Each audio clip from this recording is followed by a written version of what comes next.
morning, Pastor Steve. I will be doing a 52 You Ponder That's based on the simple writings from the New City Catechism. There are acknowledgments each week to show you that they have given permission to use their excellent little booklet. So I hope you enjoy this series. So stay tuned. Hey, good morning, Pastor Steve here.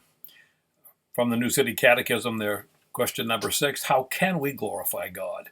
And the answer they give is we glorify God by enjoying Him, loving Him, trusting Him, and obeying His will, commands, and law. What does it look like to glorify God? In the 100th Psalm, verses 2 and 3, we're told to worship God with gladness and know that the Lord is God. It is He who made us. We are His. We are His people, the sheep of His pasture.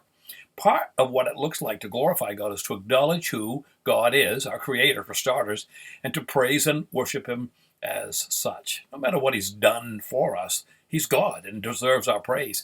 We fulfill our purpose of glorifying God by living lives in a relationship with faithful, joyful service to Him. 1 Samuel 12:24 says that. Since God created us in His image, our purpose can't be fulfilled apart from Him. King Solomon, remember, tried living for his own pleasure, and at the end of his life, he concluded that the only worthwhile life is one of honor and obedience to God. Look in Ecclesiastes chapter 12 for that. In our fallen state, sin separates us from God and makes it impossible to glorify Him on our own. But because Jesus Christ sacrificed for us, our relationship with God can be reconciled if we receive Him. Our sins forgiven. There's no barrier between God and those who have accepted Jesus Christ. Want to know something cool? We're able to glorify God because He gave us glory first. David wrote it in Psalm 8, right? What is man that thou art mindful of him? And human beings that you care for them? You've made them a little lower than the angels. Then he says, and have crowned them with glory and honor. You made them rulers over the works of your hands and put everything under their feet. This is also repeated in Hebrews chapter 2. This verse reveals another purpose that God has given man dominion over the earth, although it can only be properly fulfilled through a right relationship with God.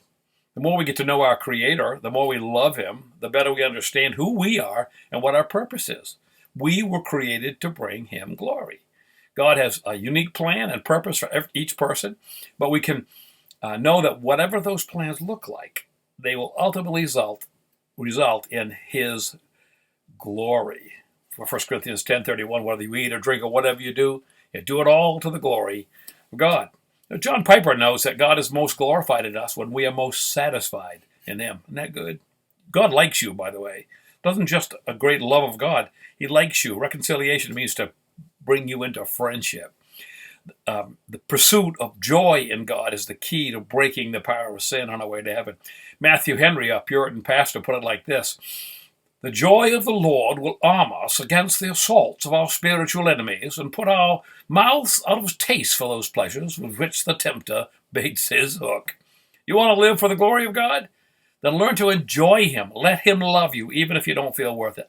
He longs for you and I to find joy, and in that joy to find strength. Now, you ponder that, Pastor Steve.